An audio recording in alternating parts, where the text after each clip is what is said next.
नमस्कार दोस्तों, आपका स्वागत है मेरे इस YouTube चैनल मोटिवेशन पांडे में। दोस्तों, आज नवरात्रि का 9वां यानी कि आखिरी दिन है और माता का जो 9वां स्वरूप यानी आखिरी स्वरूप है वो माँ सिद्धिदात्री का है।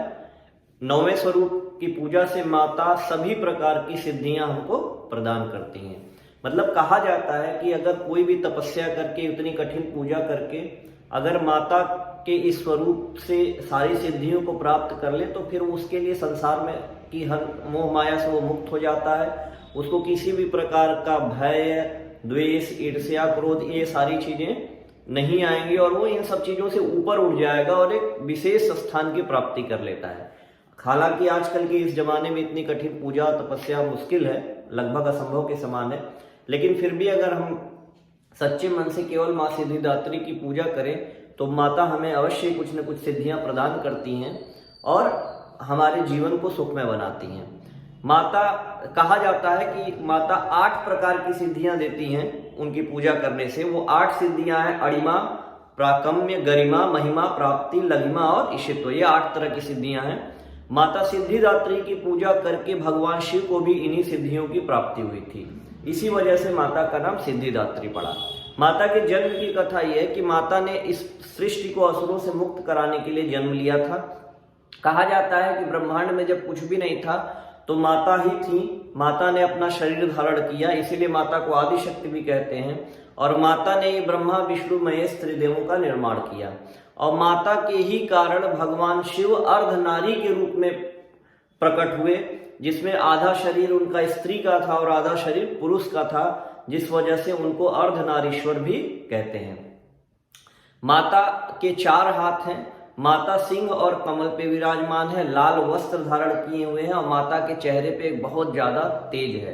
माता के एक हाथ में कमल का फूल है, दूसरे में शंख है, तीसरे में गदा और चौथे में चक्र है। माता पूरे सृष्टि को भयमुक्त करती हैं और जब भी राक्षसों और असुरों का प्रकोप इस पृथ्वी पर बढ़ जाता है तो माता उससे हमें मुक्त कराती हैं।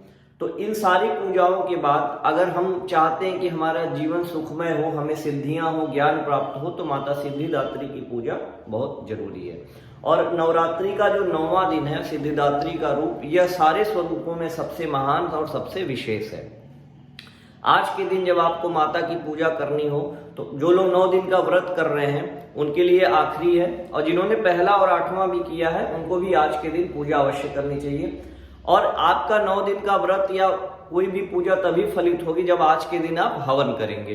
तो आज हवन करते समय एक चौकी पर, लकड़ी की चौकी पर लाल वस्त्र बिछा करके उस पे माता की मूर्ति को रखें और उसी के सामने हवन करें और 2 मंत्र का जाप करें। एक मंत्र माता की पूजा के लिए एक बहुत विशेष मंत्र है, उसका जाप अवश्य करें, जिससे आपको ज्ञान, बुद्धि, बल, शिक्षा, सारी सुख संपत्ति मिलेगी।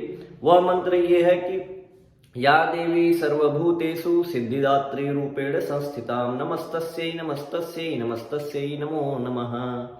माता को अगर बात किया जाए भोग में तो खीर पूड़ी बहुत पसंद है, तो आज के भोग में प्रयास करें खीर और पूड़ी का भोग जरूर लगाएं माता को। हवन में या ओम ऐम ह्रीम क्लीम चामुंडाय विच्चय जाप का 108 बार, इस मंत्र का 108 बार जाप करके इसकी आहुति दें।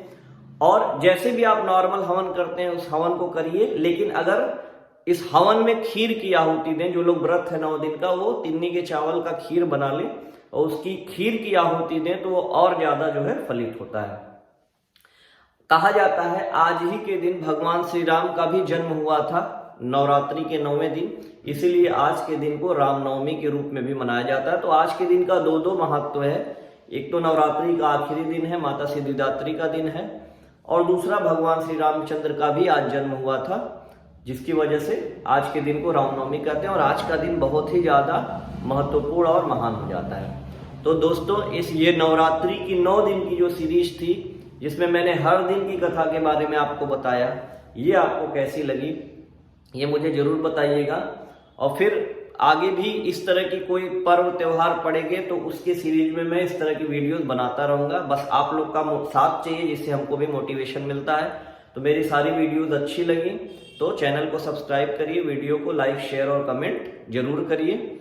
मिलते हैं फिर अगले सीरीज में किसी नए वीडियोस की तरफ, नए सीरीज की तरफ, जिसमें मोटिवेशनल वीडियोस होंगी और मिलते हैं अगले वीडियो में, तब तक के लिए जय माता दी।